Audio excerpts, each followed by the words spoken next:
Hey Noble Ones, welcome back to Metatron's Academy. Today we are continuing a series where we try to see if I can understand other Romance languages being a native Italian speaker, and today we're checking Canadian French. Let's go. Bonjour à tous et bienvenue sur Easy French. Aujourd'hui je suis avec Myron à Montréal au Québec et nous sommes aux alentours du marché Atwater. Nous allons demander aux gens qu'est-ce qu'ils peuvent bien nous raconter sur le Québec en général et peut-être même sur Montréal. Allez, on y va. Alors, qu'est-ce que vous pourriez me dire sur le Québec? Le Québec, c'est une province du Canada qui est extraordinaire. C'est une province qui est bilingue.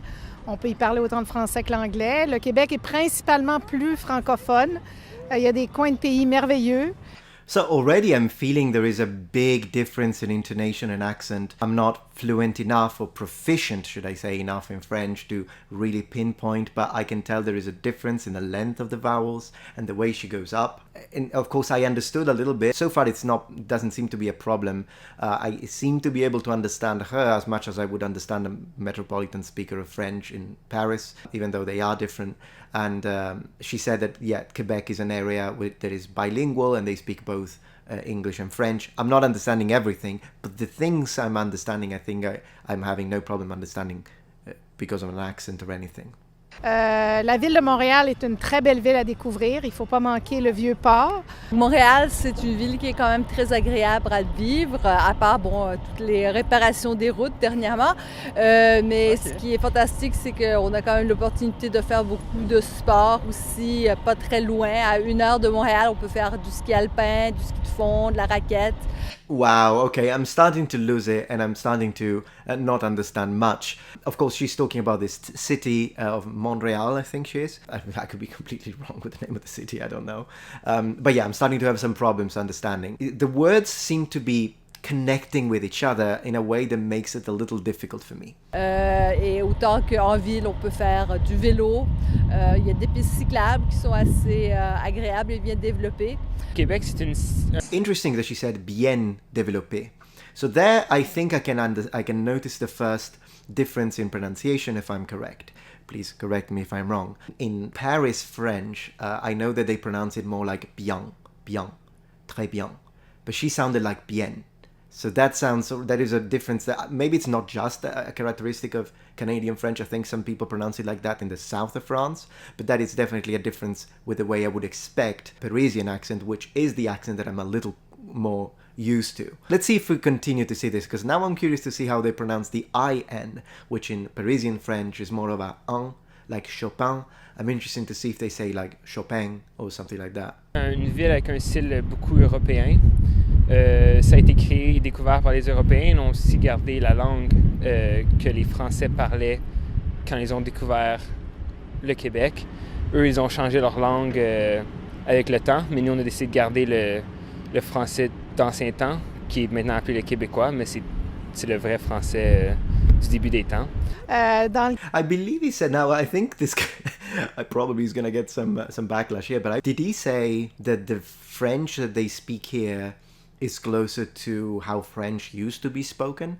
I don't know the history of French when it comes to how it reached Quebec and how it then evolved in France, as opposed to perhaps staying a little more linguistically conservative in Quebec. This is pretty much what I'm gathering from what he's saying, but I don't know if there is any linguistic evidence to it, and if you have studied it, I mean, I could just prepare a video for it, which I probably will, but if you already have this knowledge, please let me know. Québec, il y a le Charlevoix qui est magnifique, près du fleuve, au bord du fleuve, passé Québec, où le fleuve est très large, où c'est montagneux, que la nature est très sauvage. Qu'est-ce que c'est? Yeah, I understood what she said. I'm trying not to read the subtitles, of course, but I do wish to look at her face because sometimes it helps me, but because I'm not proficient in French, it really helps me to identify a little more, like with the labial movement. So I understood a little bit. She was talking about the nature, the mountains, the wild, sauvage, but wild nature, perhaps. Jamais vraiment entendu parler de la Gaspésie en fait. Est-ce que tu pourrais me raconter? C'est une région à l'est de Montréal, Québec, à l'est du Québec. C'est à l'est de countryside du Québec. Bon. Parce qu'on a un peu Chiac aussi en Gaspésie, c'est un mélange acadien, européen. Acadien. So I'm noticing definitely a vowel quality difference when it comes to Northern French, specifically Parisian metropolitan. Now that I know this, it might be easy to spot the accent even if you're not proficient. Fascinating stuff. English, tu sais, c'est des mix, là. Pourquoi est-ce que la langue du Québec n'aurait pas évolué du tout en fait? Parce que les personnes qui sont restées au Québec étaient un petit peu moins sophistiquées que les Français qui ont continué à évoluer là-bas. Nous, c'était plus comme... on a découvert, on a agrandi les territoires, mais on a décidé de garder vraiment... Another thing I'm noticing, maybe he's pronouncing some S's at the end of words that normally in Parisian French wouldn't be pronounced. Did he say that people in Quebec are more sophisticated than people in France? I'm not sure if the French are going to agree with that. So let's see if we can find some other examples. Bonjour and welcome to Learn French with Nat. So in this video, we're going to go over something that I find quite interesting actually, is how Quebec French pronounces certain letters different than Standard French, in particular T's and D's. How's that possible? Well, stay tuned to find out. Salut and welcome to Learn French with Nat. So if you're new to my channel, my name is Nat and I love teaching French, whether it's grammar, vocabulary, or in this case, quirky differences between Quebec French and Standard French. So let's get into the lesson. So this can be a short video, but I thought it was very interesting when I actually learned this. So Quebec French, we tend to say T's and D's a little bit differently than the rest of the Standard French. If we say a T or a D in front of the following vowels, I, U, or Y, we tend to make more of a buzzing sound, which I didn't know until I learned this, and I thought it was very interesting. However, T's and D's and the rest of the Standard French have a more sharp sound to them, okay? So let me give you a few examples. So let's take the word small, okay? Small in International French or Standard French would be more petit. Petit. Yeah, petit. You don't really pronounce the T, do you? It's kind of hard for me because I am from Quebec. Petit. Whereas in Quebec, people would say more petit. Petit. Really? Petit. Well, that's actually kind of cool because the fact that this is so interesting. The fact that this phenomenon happens in an area which tends to be bilingual between English and French might explain why. Because there are some English accents, not everyone does it, particularly in one word where the T is pronounced more like a T. So maybe that's an Anglicism that has kind of infiltrated the French Canadian. Interesting. Let's see what happens with the D. We tend to put an S sound in front of it. Petit versus petit. Okay? Let's take paint, for example. International French would be more peinture, peinture. In Quebec is peinture, peinture. Peinture. I also notice a difference in the vowel at the end.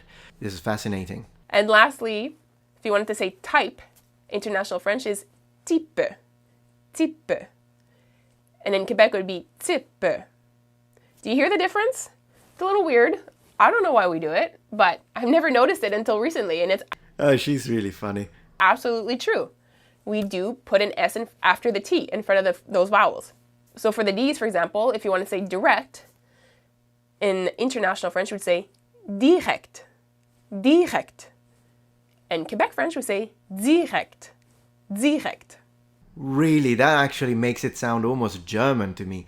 Direct. Wow! So not only have we learned that probably there are some vowels they pronounce differently, there is an overall intonation and accent difference, perhaps the length of some vowels or accentuation is different, but now the D and the T, oh wow, I had no idea.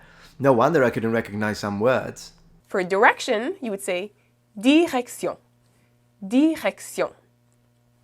And in Quebec, you would say direction. It's I actually think that even when she's saying what was supposed to be Standard French, she still has an accent, to be honest, because I would say, I could be wrong, but I would say direction, direction. I would close the O a little more and do a more nasalized N. But if you're French and you think I'm wrong and she's right, absolutely let me know. But the way she's pronouncing it is like she's almost cutting the N at the end. And lastly, if you want to say dictionary, you would say, in International French, dictionnaire, dictionnaire. And in Quebec, you say dictionnaire. So you kind of add like a Z after the D. Wow, dictionnaire, I would...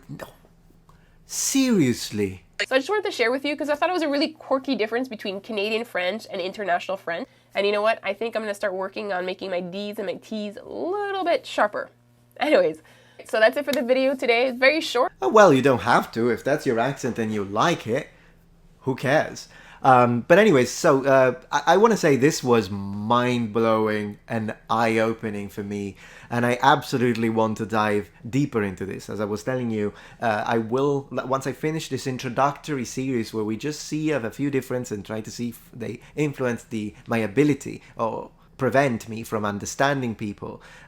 Once we're done with this, we're going to start jumping into actually like news broadcast in several different languages and accents to see if some of these things change, if some are more enunciated. There are a few things we want to see. So I will definitely come back to Quebec French, and maybe if you have other cities within Canadian French in general that you want me to explore, and you'll be like, oh yeah, but in this town they actually do this other thing that you didn't mention here, absolutely let me know in the comments. And if you wish me to review a language that I still haven't touched upon, as always, let me know in the comments section. And thank you so much for joining Metatron's Academy.